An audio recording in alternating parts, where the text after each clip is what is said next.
आज हम लोग प्रिंसिपल्स ऑफ इंश्योरेंस देखेंगे। ठीक है, एक एक करके मैं एग्जांपल लूंगा, मेडिकल और लाइफ और बहुत सारे एग्जांपल साथ में लूंगा। नाउ सबसे पहला कौन सा है? Principles of utmost good faith.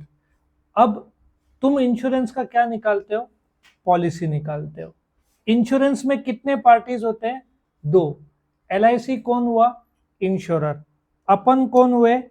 Insured. ठीक है, इंश्योरर हुआ एलआईसी, अपन हुए इंश्योर्ड, अपना गाड़ी हुआ सब्जेक्ट मैटर। ठीक है, अपन जिस वस्तु का कराते वो होता है सब्जेक्ट मैटर।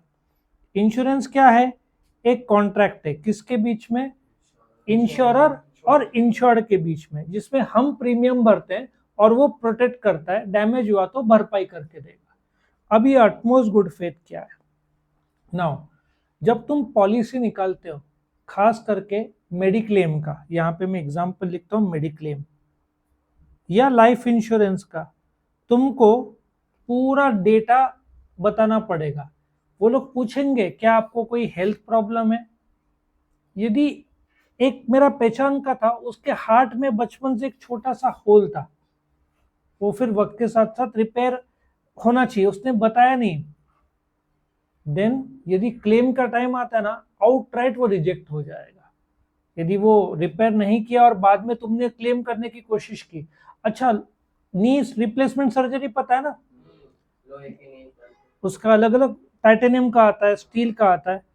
तुमने मेडिक्लेम आज निकाला और कल क्लेम डाल दिया, तो उसमें वेटिंग पीरियड रहता है 1 2 3 साल का। पहले 3 साल था, अभी कम होके 2 साल, ये साल से शुरू हो गया। अच्छा, एलआईसी आज तुम बोलते हो जीवन से मैं परेशान हो गया, एलआईसी जिंदगी का आखिरी अच्छा काम करूंगा, एलआईसी आज निकाला कल सुसाइड कर दिया ताकि फैमिली को पैसा मिले। अब पॉलिसी में क्लियर लिखा रहता है कि 1 साल तक सुसाइड का पैसा नहीं मिलेगा, तो वो भी लागू नहीं होगा। सो तुमको पॉलिसी निकालते टाइम यदि गोडाउन का निकाल रहे हो तो तुमको बताना पड़ेगा वहां पे डेंजरस केमिकल रख रहे हैं, नहीं बताया और आग लग गया, तुमको पैसा मिलेगा नहीं। सो ये अटमोस्ट गुड फेथ क्या होता है? जब तुम पॉलिसी निकालते हो तो तुमको फैक्चुअल डेटा देना पड़ेगा, तुमको बताना पड़ेगा फैमिली हिस्ट्री में कैंसर बहुत सालों से आ रहा है, या तुमको ये हेल्थ प्रॉब्लम है, तुमने नहीं बताया और फिर क्लेम करने गए तो क्लेम रिजेक्ट होने का चांस रहता है। और इंश्योरेंस कंपनी तो वैसे भी क्लेम रिजेक्ट ही करना चाहेगी ना, वो काहे को देना चाहेगी, उनका तो घाटा ही है देना। अच्छा, इंश्योरर ने पॉलिसी के टर्म्स क्लियर करने चाहिए मेडिक्लेम में। ठीक है, मेडिक्लेम में, अच्छा कार का एग्जांपल ले लो। जब फ्लड्स होता है तो कार में पानी चला गया तो ये हो जाता है ना, लॉक हो जाता है। यदि तुमने इंजन चालू किया उस समय तो इंजन क्या हो जाता है? लॉक हो जाता है, इंजन लॉक हो जाता है, उसके बाद पैसा नहीं मिलता है तुमको। तो यदि बंद हो गई तो वो लोग पूरे तरीके से मेंशन नहीं करेंगे, but you must not start the car. पत्थरबाजी में कांच टूटा कार का तो वो लोग नहीं देते पैसा। कुछ चीजें तुमको terms and conditions, oh my God picture देखा है? तुमको पता है टर्म्स एंड कंडीशंस छोटा लिखा हुआ रहता है। मेडिक्लेम में बहुत प्रॉब्लम्स है। मेडिक्लेम में दो प्रकार के आते हैं, एक जिसमें तुमको पूरा सर्जिकल ग्लव सब कुछ मिलेगा, और एक जिसमें जो रूम है ना उसका मिलेगा, बाकी जो कंज्यूमेबल्स हॉस्पिटल का वो नहीं मिलेगा। ये सब तुमको ध्यान से पढ़ना पड़ेगा। सो अटमोस्ट गुड फेथ दोनों साइड का है, मुझे पूरा इंफॉर्मेशन देना है, both the parties must have good faith कि मैं प्रीमियम भर रहा हूँ, इंफॉर्मेशन करेक्ट दे रहा हूँ। वो लोग पॉलिसी का प्रीमियम बराबर चार्ज कर रहे हैं, क्या क्या किसके लिए पैसा देंगे वो क्लियर बता रहे। बीमारियों में कुछ बीमारी वो काउंट नहीं करते, जैसे कि मैंने नी रिप्लेसमेंट का बोला, कैटरैक्ट बोला, तुमने किया और कल कैटरैक्ट का क्लेम क्या नहीं मिलेगा, उसका वेटिंग पीरियड रहता है, ऐसे नहीं देते वो लोग। पहले तो 3 साल था, अभी तो 2 साल हो गया है। सो बोलने का तात्पर्य दोनों पार्टीज ने अटमोस्ट गुड फेथ होना चाहिए। दूसरा, प्रिंसिपल ऑफ इंश्योरेबल इंटरेस्ट। भाई तुम अपने घरवाली का इंश्योरेंस कराओ, बाजू वाले के घरवाली का मत कराओ, और मिलेगा भी नहीं। क्यों? इंटरेस्ट क्या है तुमको बाजू वालों के साथ? वो लोग सबसे पहले पूछेंगे संबंध क्या है, संबंध पूछेंगे, संबंध husband, wife, children, brother, sister, father, mother. एक अनजान आदमी का मैंने कराया, उसको उड़ा दिया और फिर क्लेम किया। नहीं मिलता है ऐसा। तुमको सबसे पहले रिलेशनशिप स्टेटस दिखाना पड़ता है। अच्छा, अनजान आदमी का, यस, कुछ क्वेश्चन। वो LIC, वो उसका प्रीमियम रहेगा। तू किस चीज का निकालने का बोल रहा है? मेडिक्लेम की बात कर रहा है? नहीं, मेडिक्लेम, मेडिक्लेम का निकाल सकता है कंपनी के तौर पर। तू प्रीमियम भर रहा है, तुझे इन्फॉर्मेशन देना पड़ेगा, क्योंकि मेडिक्लेम में यदि उस वो पैसा रिफंड नहीं मिलता। तूने यदि 10,000 का प्रीमियम भरा तो तुझे रिफंड नहीं मिलेगा, वो 1 साल के बाद लैप्स हो जाता है। मोटर व्हीकल का जो इंश्योरेंस है, रिफंड मिलता है क्या? नहीं। बट LIC एम्प्लॉयर भर सकता है, बट पैसा उसको ही मिलेगा, तुझे नहीं मिलेगा। नहीं तो फिर मर्डर केस बढ़ जाएंगे कि अपन ने इंश्योरेंस निकाला फिर उसको उड़ा दिया। अमेरिका में तो बहुत सारे फ्रॉड केसेस हैं। वाइफ शादी करती है, जानू जानू स्वीटी बोलती है, पहाड़ में लेके आके धक्का मारती है और फिर क्लेम करती है। ऐसे बहुत अमेरिका में हुए हैं, और इंडिया में भी केसेस हुए हैं इसके, इंश्योरेंस के फ्रॉड। लोग क्या करते हैं, डेलिबरेटली गैराज में दिखाते हैं गाड़ी और फिर एक्सीडेंट हुआ दिखा के क्लेम करने की कोशिश करते हैं। तो ये इंश्योरेबल इंटरेस्ट क्या होता है कि मेरा जो सब्जेक्ट मैटर है, मैं मेरी खुद की गाड़ी का इंश्योरेंस कर सकता हूँ, किसी और की गाड़ी का नहीं। नहीं तो लोग फिर इस नुकसान करना शुरू कर देंगे ना। तुमको रिलेशनशिप बताना पड़ता है उस वस्तु या इंसान के साथ क्या, ऐसे किसी का इंश्योरेंस करते नहीं आता। उस बोलते ना सब्जेक्ट मैटर का तुम्हारे साथ कोई तो इंश्योरेबल इंटरेस्ट होना चाहिए। तुमने 50 लाख रुपए का गुड्स बेचा उधारी में, हाँ, क्रेडिटर का डेटर के साथ है, लेकिन अनजान ट्रांजैक्शन में तुम कैसे कर सकते हो? नहीं कर सकते। So principle of insurable interest clear cut बताता है कि जो सब्जेक्ट मैटर है, फिनेंशियल बेनिफिट तुम्हारे रिलेटिव्स को ही मिलना है, अनजान लोग को तुम नहीं दे सकते। ठीक है, एक सिंपल सा है, तुम अपने लाइफ और प्रॉपर्टी का तुमको इंटरेस्ट होगा, बाजू वाले के साथ क्या संबंध? कोई संबंध नहीं है। तो तुमको प्रूव करना पड़ेगा, और कैसे प्रूव होगा? आधार कार्ड के बिना तो होगा नहीं। वो लोग क्लियर डिटेल्स पूछेंगे, आधार कार्ड चेक करेंगे, रिलेशनशिप स्टेटस चेक करने के बाद मिलता है। तीसरा बहुत इंपॉर्टेंट है, प्रिंसिपल ऑफ इंडेमनिटी। अच्छा, इंश्योरेंस का पहला कायदा क्या है? लॉस, आग लग गई दुकान को, तो करोड़ रुपए का लॉस हुआ। लॉस से पहले की स्थिति क्या थी? करोड़ रुपए तुम्हारा घाटा नहीं हुआ था, तो इंश्योरेंस कंपनी तुमको करोड़ रुपए देगा, लॉस के पहले की स्थिति लाकर छोड़ देगा। लेकिन यदि आग लग गई, 1 करोड़ का 2 करोड़ दिया, तो तुम प्रॉफिट में आ गए। तुम प्रॉफिट में आ गए ना, करोड़ रुपए का जल गया और तुमने 2 करोड़ क्लेम किया। तो हर कोई प्रॉफिट करना चाहेगा डेलिबरेटली आग लगा के, तुम ये नहीं कर सकते। What is principal of indemnity? तुम्हारा लॉस का भरपाई करके देंगे इंश्योरेंस कंपनी, इससे ज्यादा कुछ नहीं मिलेगा। क्योंकि लॉस, देखो, टू व्हीलर का गाड़ी लाख रुपए की, हर कोई जलाना शुरू कर देगा ना, ज्यादा मिलेगा ना। अब तुम्हारे मन में एक विचार आएगा कि 5 इंश्योरेंस कंपनी से कराया क्लेम, तो 5 अलग अलग, उस आदमी को जेल हो सकती है फ्रॉड के केस में। कायदा यह बोलता है तुम 5 के पास कराओ, लेकिन तुम्हारा टोटल लॉस 1 लाख से ज्यादा तुमको नहीं मिलना चाहिए। अगेन इसमें कुछ फ्रॉड किसने किया होगा, बच गया तो ठीक है, लेकिन नहीं कर सकते। अच्छा, इसमें एक बहुत खासियत है। मेन 3 प्रकार के इंश्योरेंस कौन से? लाइफ, फायर और मरीन।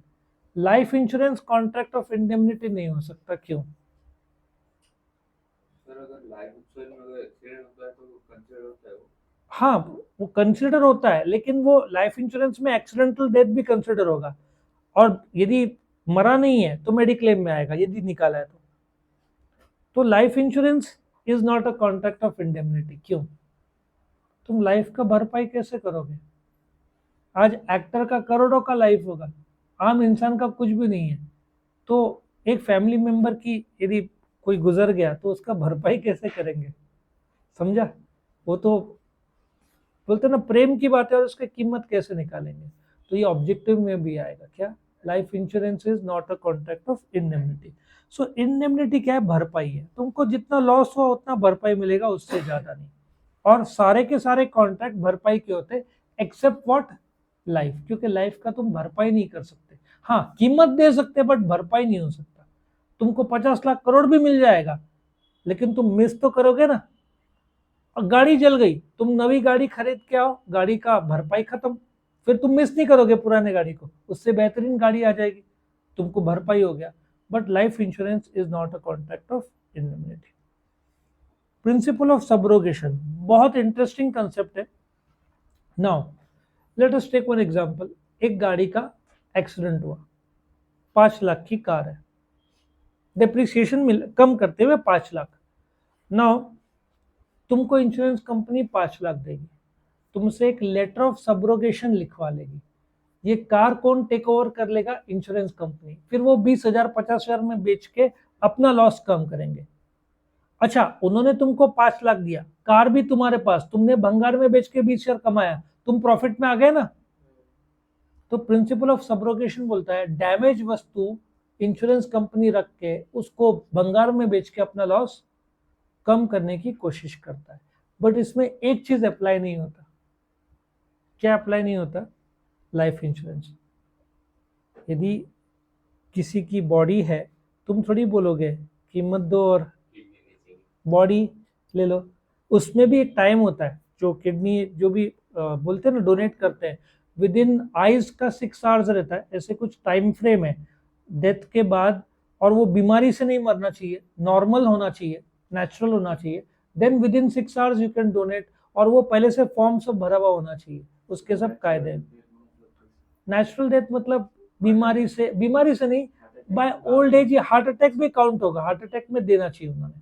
लेकिन यदि उसको कोई कैंसर टाइप बीमारी थी तो फिर वो डोनेशन में काउंट नहीं होगा, फिर नहीं कर सकते, क्योंकि फिर उसके सेल दूसरे में चले जाएंगे ना। उसके बहुत स्ट्रिक्ट कायदे हैं कि विद इन 6 आवर्स आग डोनेट होगा, विद इन 24 आवर्स बॉडी, क्योंकि बॉडी डिकम्पोज होना शुरू होता है। लेकिन will not go into that. Point क्या है, सब्रोगेशन में बॉडी है, बॉडी को तो क्रीमेट करना है हिंदू रीति रिवाज के हिसाब से, या जो तुम्हारे धर्म के हिसाब से, वो तो फिर दफनाते हैं ना। तो प्रिंसिपल ऑफ सब्रोगेशन बोलता है उसका पैसा मिलेगा, लेकिन बॉडी इंश्योरेंस कंपनी कैसे टेक ओवर करेगी? लॉजिक समझा? सो लाइफ इंश्योरेंस में सब्रोगेशन लागू नहीं होता, वस्तु में लागू होता है। वस्तु वो लोग टेक ओवर करेंगे, बॉडी नहीं टेक ओवर कर सकते। सो इंडेमनिटी और प्रिंसिपल ऑफ इंडेमनिटी और प्रिंसिपल ऑफ सब्रोगेशन दोनों में क्या लागू नहीं होता? Life insurance. ये बहुत इंपॉर्टेंट है, ऑब्जेक्टिव में और ये भी पूछ सकते हैं। सो समझा तुमको, तुम्हारा गाड़ी चोरी हो गया, तुमको मिल गया 80,000 रुपया, बाद में गाड़ी मिल जाता है तो कौन टेक ओवर कर लेगा? Insurance company. तुमको तो पैसा मिल गया ना, पैसा मिला और गाड़ी भी तुमने ले लिया, तुम्हारा फायदा। इंश्योरेंस से फायदा नहीं किया जा सकता, और कर लिया तो इलीगल माना जाएगा। Next, principle of contribution. Principle of contribution क्या बोलता है कि तुमने लॉस के लिए 3-4 कंपनी से कॉम्पनसेशन लिया। मतलब एक कार का 3 कंपनी से तुमने इंश्योरेंस कराया, बट वैल्यू 10 लाख है कार की, तो तुमको 10 लाख के ऊपर नहीं मिल सकता, नहीं तो तुम प्रॉफिट करोगे और वो इलीगल होगा।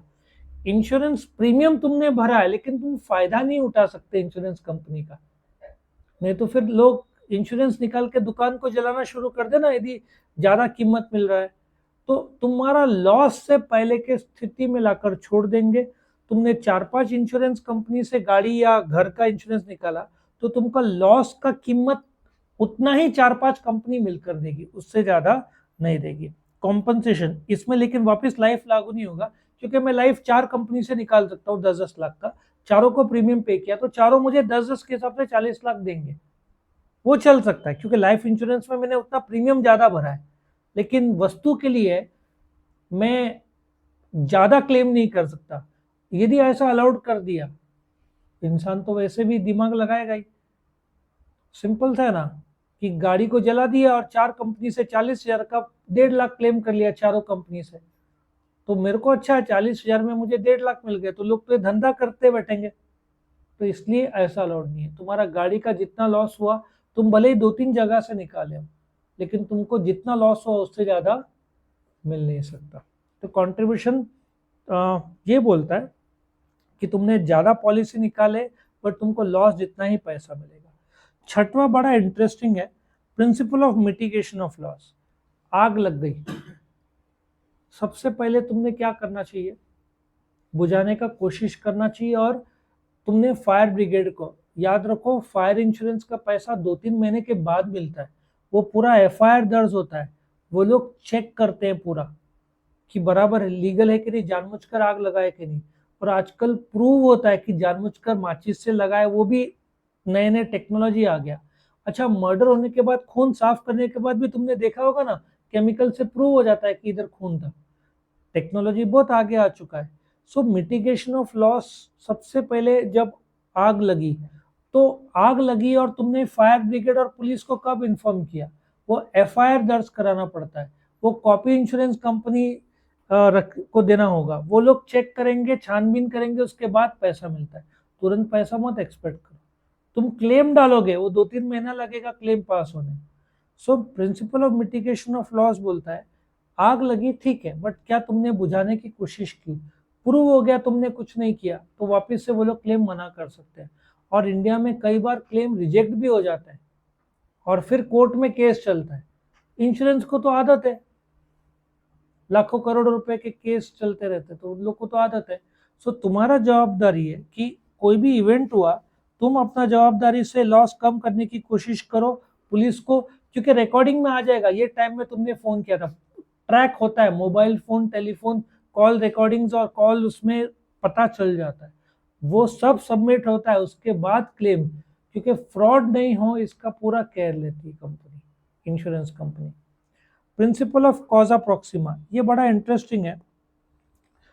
सी, कारण बहुत सारे हो सकते हैं, फायर हो सकता है, मरीन हो सकता है। तुमने जिस चीज का इंश्योरेंस, अब जैसे गाड़ी को डैमेज हुआ, राइट हुआ, किसी ने पत्थर मारा, उसका पैसा नहीं मिलता है। सो बोलने का तात्पर्य है, द प्रॉपर्टी, तुम्हारा जो कारण है सारे कॉज के लिए नहीं मिलता। जैसे मैंने बताया, फ्लड्स आया, तुमने इंजन चालू करने का कोशिश किया, वो लोग नहीं देंगे पैसा। इंजन स्टॉल हो गया तो वो लोग नहीं देते हैं। इसलिए कई बार इंश्योरेंस वाले, तुम यूट्यूब में भी देखोगे ना, वो लोग बोलते हैं फ्लड में जहाँ पे गाड़ी अटकी, पानी घुसा, लॉक हो गया, तो इंजन मत चालू करो, उसी कंडीशन में रहने दो गाड़ी को, उसका फोटो वीडियो प्रूफ रखो, वो डिजिटल प्रूफ काम में आएगा। आया समझ में? फिर तुमको मिलेगा। सो कॉजा प्रैक्सिमा क्या बोलता है, तुमने चोरी के लिए इंश्योरेंस कराया, चोरी हुआ और जाते समय लोगों ने आग लगा दिया। सो दो कॉज है, चोरी और जला दिया उन्होंने। Nearest cause loss was fire. So तुमने किसका किया? चोरी का किया, तो उसका पैसा मिलेगा, आग का नहीं मिलेगा। तो कॉज कौन सा है, नियरेस्ट कॉज देखा जाएगा, और वो कॉज का तुमने इंश्योरेंस प्रीमियम भरा है कि नहीं। मेडिक्लेम में भी नॉर्मली एडमिट होना पड़ता है, उसके बिना पैसा नहीं मिलता है, एटलीस्ट 24 आवर्स का हॉस्पिटल स्टे चाहिए। ऐसे तुम चेकअप कराने गए तो तुमको पैसा नहीं मिलेगा। सो ये था प्रिंसिपल ऑफ इंश्योरेंस, जो 8 मार्क के लिए आ सकता है, बहुत इंपॉर्टेंट है, 4 मार्क के लिए भी नहीं, 8 मार्क के लिए। और इसमें कई बार ये लोग पूछेंगे, principle of indemnity applies to life insurance, तुम क्या बोलोगे? I do not agree, no, principle of indemnity does not apply to life, it applies to fire और मरीन और दूसरे प्रकार के। तो यहाँ पे ये खत्म होता है।